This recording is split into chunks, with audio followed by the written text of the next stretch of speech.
There is a thing I feared when I started making a fitness app, and it was this, that someone would notice that I am fat. It's weird, really, because I am fat. It's not something I can hide, unless I hide myself completely. So what was it I actually feared? I suppose it was that people would shout at me when they saw the Kickstarter video, that they'd write angry comments, or send me emails. That they'd say, on this topic more than any other, you have literally no right to speak. A fat person talking about fitness is like a nun giving sex advice, right? You can tell, from that thought alone, that I say much meaner things to myself than anyone else ever would. That's often how it is with fat people, I think. Get the dig in yourself before someone else does it. The truth is that there were some internet haters. When Games Company 6 to start and I launched the campaign for Zombies, Run. An immersive game that gets you sprinting away from an imaginary zombie horde and has now sold more than 1 million copies, we got quite a bit of internet attention. There were articles, tweets, retweets, a Reddit thread, and much more. Almost everything that was said was good, although there were a few grouches saying, this will never work, and a few people going, ha, that girl is fat, that is a fat girl making an exercise game, ha ha. I guess at this point I should say, oh, it didn't hurt, I was fine. But honestly, it does hurt. I sort of wish it didn't, but since I am a sensitive artist type and not a Mrs. Thatcher-style woman of iron, I can't make myself not have any emotions. All I can do is try to channel them into making good art. I guess the thing that's been crazy to me is that there really hasn't been more of that kind of abuse, especially given my capacity to hurl abuse at myself. There's been a bit, and every time it's like I'm back in the playground waiting for an insult to land. Still, there's that cultural story. I do look like the kind of person who, as TV or movies might have it, does not exercise, has never been to a gym, and does not, as they say, take care of themselves. For a long time I bought into that story, wholeheartedly, accepting what it said as the truth about me. Until I realized that fatness, that the way I felt about fatness, was something totally different. I hated sports at school. Almost everyone did. I have yet to meet a person who says, oh, yeah. Sports was my favorite time of the day in school.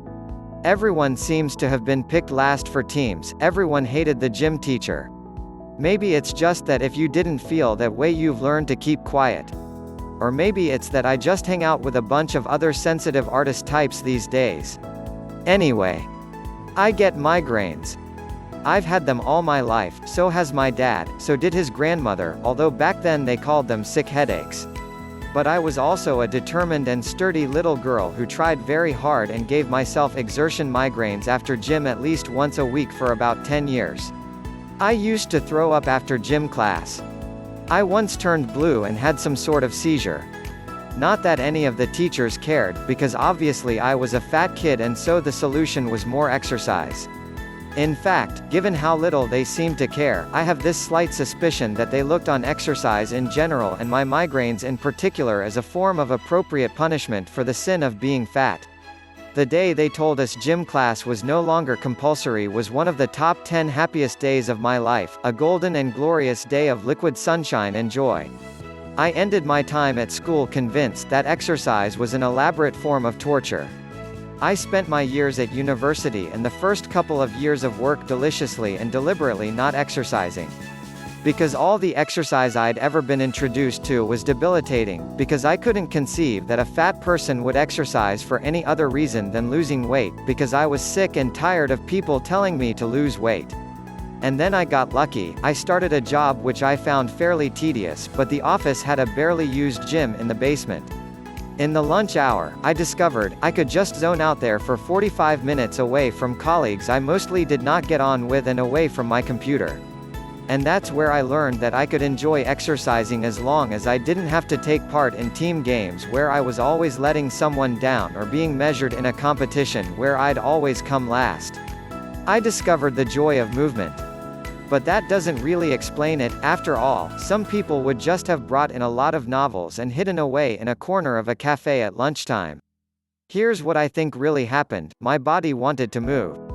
I would look at people dancing or jumping or turning somersaults on TV and feel jealous of their movement. I felt a hunger to move, like a dog beating its tail at the front door, hoping for walkies. My body made me do it.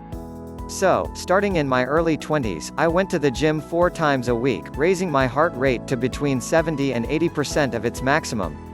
I swam 2 or 3 times a week. I lifted weights. When I moved to Manhattan, I walked home every day from my office, about 4 miles. This is the point in the story, I know, where I should say, and the pounds just fell off. But that's not what happened. I have never, as far as I know, lost a single pound through exercise. I know some people do. We get emails every day from people who are losing weight with our app, and if that's a goal they have, I'm very happy we're helping them to achieve it. It's just never happened to me. No, what happened was better. I started to enjoy being in my body. I felt better. I felt good. It is a very different feeling to be in a fat body that is moving a lot to one that hardly moves at all. It feels like love. As simple and as joyful as that. I've done a lot of different kinds of exercise since then. I love lifting weights. I've been to all girls dance nights, ridden horses, done yoga and Pilates, swum in the ocean, and hiked on Arctic glaciers. I took a running a 5K course. I have been, for the most part, truly awful at all of these things, the slowest, and the most uncoordinated and the most easily exhausted. But I don't care. It's not for that. It's not a thing to show off about, I do it because I love it and I want it. When we came to make Zombies Run, I deliberately put a line in the very first mission, when you, Runner 5, are just arriving at Able Township, the tiny, shivering remnant of humanity left after the zombie apocalypse. I had one of the characters say, if you can move above a slow shamble, we can use you. Why? Because I am so sick and tired of the best and nicest exercise-based treats being reserved for people who are already in peak physical shape, and I'm sick of the notion that having fun while exercising is something you have to earn, that, until you look a certain way, moving ought to be boring and unpleasant if not outright painful. Your body is there right now. You did not have to earn a thing. It is a gift. You are a hero every time you step out of your front door to do some exercise. I think now that I couldn't have made this game if I hadn't been fat, if I hadn't known what it was to struggle with exercise and to feel like it wasn't for me. People who were always hard bodies love that competitive style of team sports activity. They come up with timers and fitness contests and personal bests. But for the vast majority of people, competition in exercise is not fun. It's no fun to compete if you know you can never win. It's no fun to be on a team if you know you're bound to let everyone else down with your performance. The rhetoric of more, better, harder, feel the burn, doesn't work for who those of us just want to use our bodies and enjoy being in them. And, to be clear, there's no moral component to exercise, no matter what the magazines might try to tell you. You're not a better person for doing it or a worse person for not. I really love my body.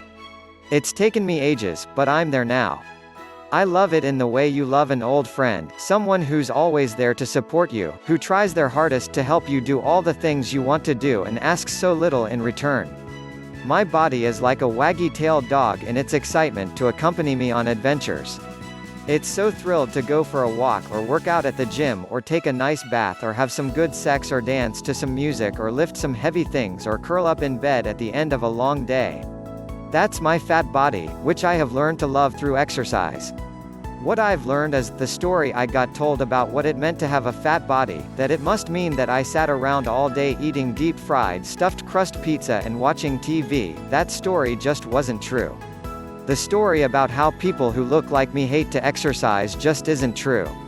It's so easy to let the media you see or the discourse you hear define who you are before you've even learned about yourself. And I bought into it for too long. In the main, what's mattered is that I've made a really pretty good fitness game and it's helped people. Most of them don't seem to care what size I happen to be. And the more I think about it, the more ridiculous and dangerous and just incredibly sad to me it seems that we construct exercise, moving the body, as something we do primarily as a competition, whether with ourselves or others. It'd be like falling in love competitively. Like appreciating a sunset competitively. Like listening to music or spending time with an aging relative or taking a shower competitively. We do these things because they are good. Because they make us feel good. Because they are a joyful and glorious part of a rich human life. My body, your body, all of our bodies, is part of that. Just enjoying being in it is part of that. I like to think that after the inevitable zombie apocalypse, perhaps people will think more about what it is that makes life worth living and less about the rat race. Anyway, then there won't be the luxury anymore of saying, oh, I'm not a sporty kind of person. Every human being who's survived will be needed. The intrinsic value of each and every person will be obvious. And whatever you can do, even if it's only moving a bit faster than a slow shamble, the human race can use you.